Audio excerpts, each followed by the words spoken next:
Morning. Thank you for joining us. I'd just like to start by acknowledging we are in Treaty 6 territory and acknowledging the Métis people who share a deep connection with this land.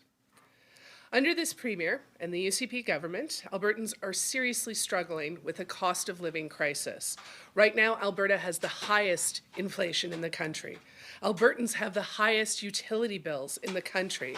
And Albertans have the highest auto insurance in the country, which Smith has just announced will go even higher over the next 2 years. Alberta currently has the highest unemployment west of the Maritimes, and yet Alberta has the lowest minimum wage in Canada, something the UCP have not changed or raised in any way in over 5 years.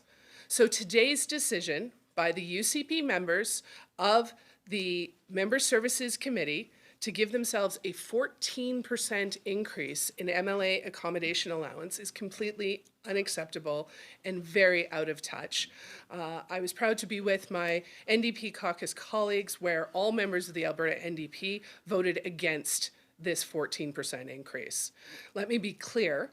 We know that under the UCP, rents are up, and for the average Albertan, it's been a struggle to pay some of the fastest rising costs in the country. The UCP have responded to the rental crisis by ensuring that they personally don't feel the pain.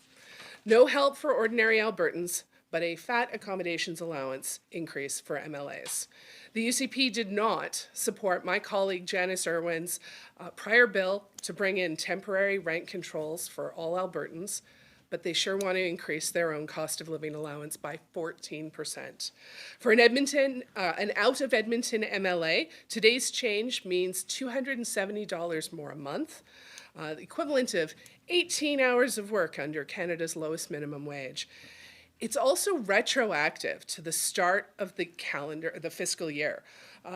Not only is it retroactive, but they've now tied it to CPI going forward. So they've really taken care of themselves, both backwards and forwards. By making this retroactive, if the 63 eligible MLAs all take this 14% increase, we're talking over $200,000 to the Alberta taxpayer. The UCP pay raise for themselves is out of touch, irresponsible, and we condemn it in the strongest terms. The Premier and her cabinet take lavish box seats at hockey games, unlimited gifts from their insiders, something they changed the rules to allow, and Albertans get nothing. We hear from Albertans they need relief. They need their government to start prioritizing the issues that matter to them, and it's shameful that the UCP government have chosen to only help themselves. We in the Alberta NDP have been talking about affordability throughout this legislative session, and it's incredibly disappointing that the first time that we see the government truly acknowledge the crisis, it's to do something to help themselves.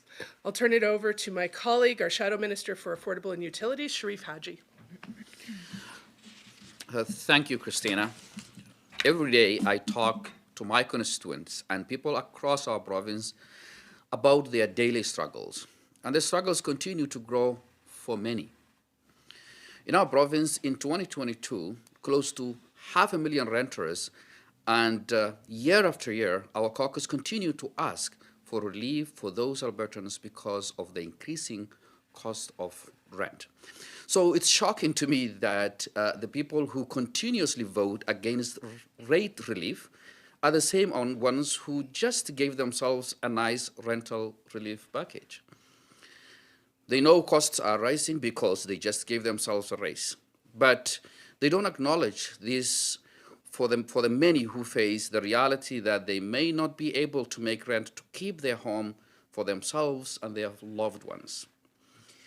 As a Shadow Minister for Affordability and Utilities, I'm outraged that this UCP government will increase the take-home pay for themselves while everyday Albertans get nothing.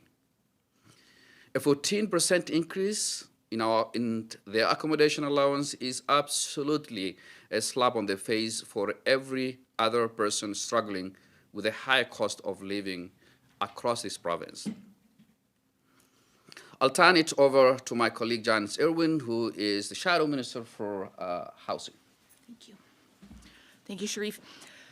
This is incredibly tough news to hear, especially when I hear from Albertans every single day just about how much they're struggling. And I'm truly grateful that my colleagues on the Member Services Committee voted against this completely out of touch action. This is disrespectful. It's a slap in the face to all Albertans. As rents have skyrocketed across our province in small towns and big cities, no one is getting relief, except the UCP. And as my colleague Christina mentioned, I put forward a bill, Bill 205, that included rent caps, but this government rejected it completely. The number of folks who come to me personally telling me their stories about how they're going to lose their homes are incredibly heartbreaking.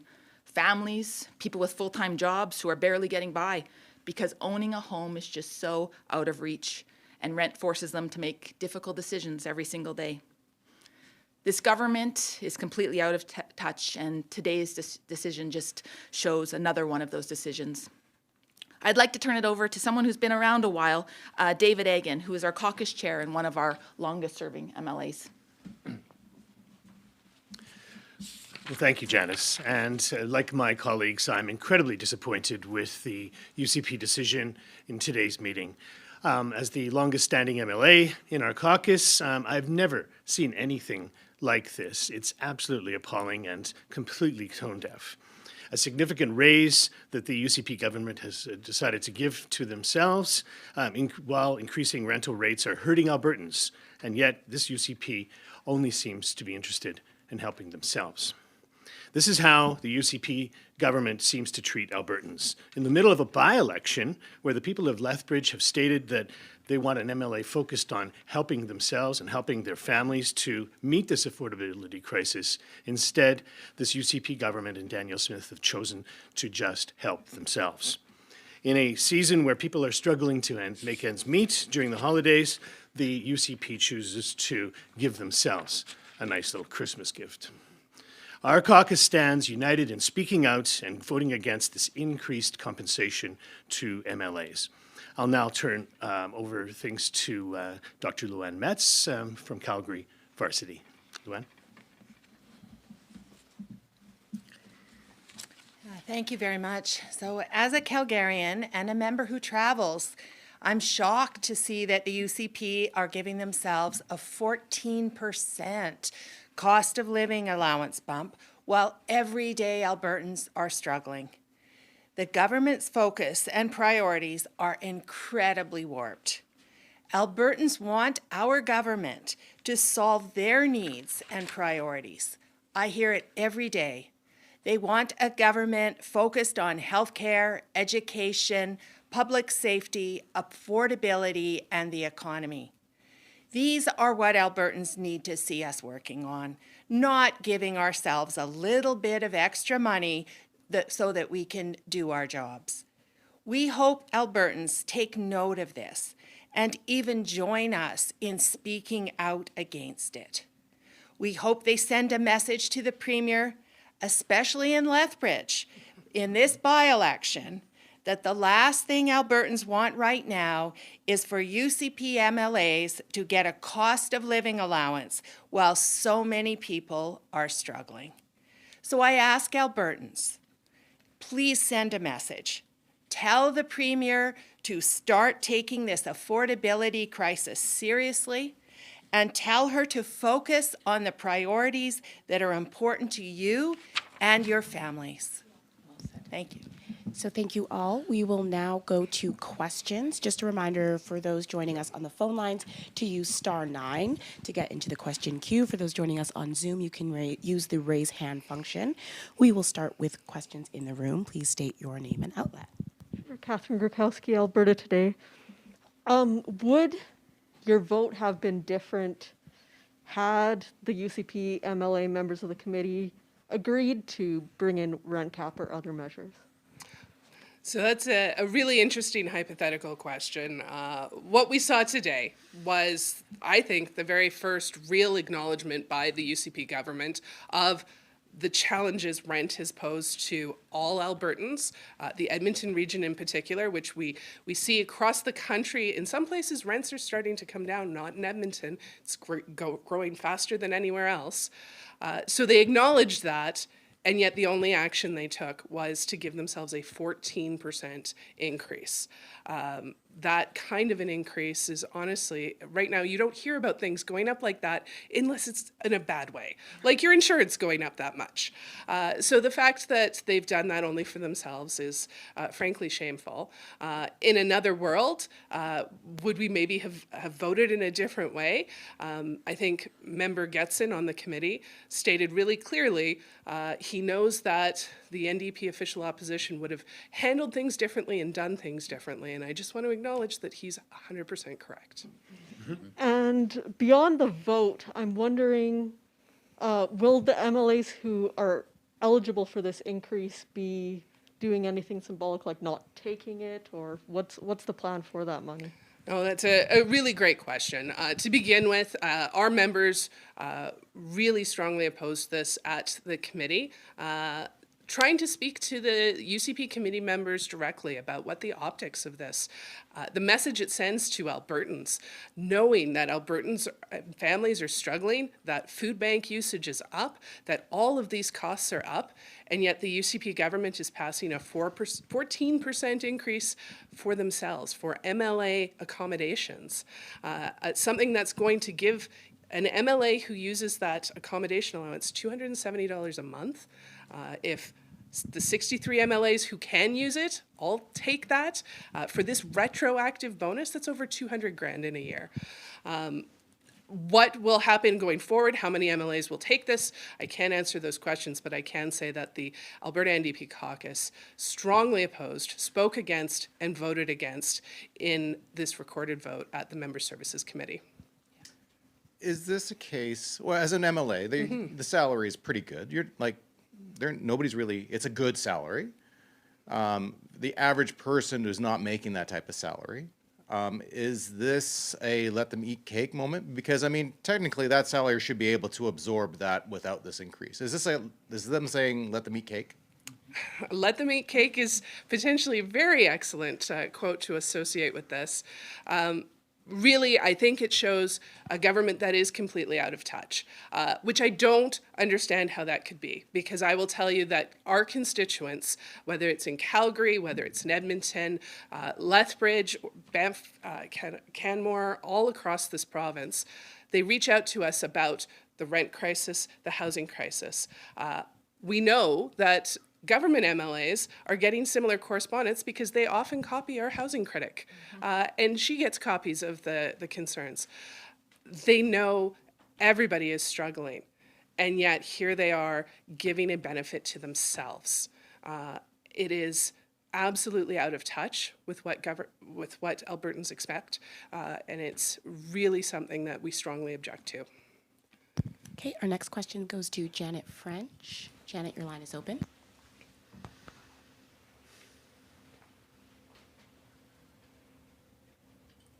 And contrast this move the committee has just made with the new policy for limits on indexation for AISH and other social benefits. Oh, you're absolutely correct. So not only is this a retroactive 14% increase, but as you've noted, they have now tied it to CPI, a level of benefit security that they are granting to themselves that they have refused to grant to AISH and other government benefit programs. We're currently debating a bill right now, Bill 32, that makes changes to remove that benefit security for Albertans. And so they've given themselves something tied to CPI, and they have not been willing to give that to Albertans. The contrast is stark. And very, very frustrating for the members of the official opposition. We have been speaking clearly against that aspect of Bill 32. We still have the opportunity to see changes to that bill, but the government tends to have earplugs when it comes to the concerns for Albertans. But oh my gosh, when it's time to do something for themselves, they're very quick for it.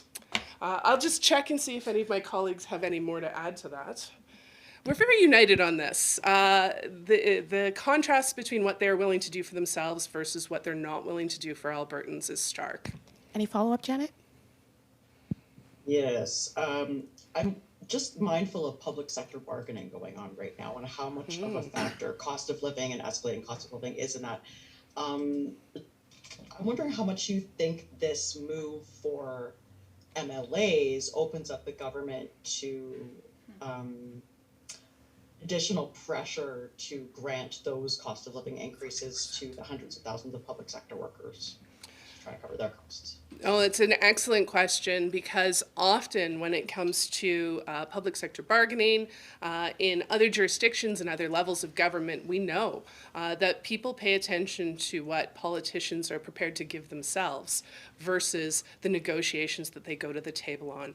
I will not be surprised if at the bargaining table, various public sector unions bring forward the fact that the MLAs have given a 14% increase and incorporate that in the bargaining that's happening. I don't know if the government would have accounted for that when they chose to give themselves a 14% accommodation allowance. But I will say our public sector workers, many of whom have had salaries frozen for years, under this affordability crisis with the highest inflation in the country, deserve fair, respectful bargaining at the table. And I expect that the government will come to the table and do that. Although we haven't seen that, we will be encouraging it. Okay, we'll do one last pass for questions. Yeah. Yeah, I have an off-topic House Leader question. During private members' business, you've been debating motions for returns as opposed to bills, and we're seeing that a lot of information that otherwise would have been made public, they're saying, oh, it's cabinet confidentiality. We can't give you the report. We can't give you the survey. This data is with Statistics Canada. Can you explain why the focus on the motion for return debates? Oh, thank you very much for the question and for watching Private Members Mondays. Private Members Business on Mondays is a unique opportunity for the official opposition and other private members, including government private members, to get answers to questions through written questions or motions for return. And what we have seen with this government over the past 5 years is a real attempt to obfuscate or to stop producing or to hide results. Everything from pension survey results, insurance survey results, to some of the questions we were asking around, are you measuring the impact of the lower minimum wage in any real way? Through the motions for return, we were able to ask some, I think, very important questions looking for data, and yet the government was unable to or unwilling to answer those questions. And so it's another tool in the toolbox for the official opposition to hold the government accountable. And it has been a priority for us over the last few Mondays to ask some of those more detail-oriented questions about health and continuing care, about minimum wage, about STIs in Alberta, those types of questions. Okay, we do have another question from Aaron Sousa. Aaron, your line is open. Hi there, folks. Thanks for taking our questions. I do have an unrelated question for the House Leader. Just wondering if there is any sort of NDP reaction on the tariffs announced for, proposed from the U.S. No, thank you very much for that question. Because of the 9 a.m. committee meeting and this 14% increase MLAs have voted to give themselves, I'm not in a position to react to the tariffs just yet, but our leader, Naheed Nenshi, will be available to media and coming through INS, and he will absolutely be speaking to that. So I will just defer to him in our caucus position on that. Any follow-up, Aaron? No follow-up. Thank you. All right, and with that, that concludes our press conference. Thanks, folks. Thank you, everyone. Thanks.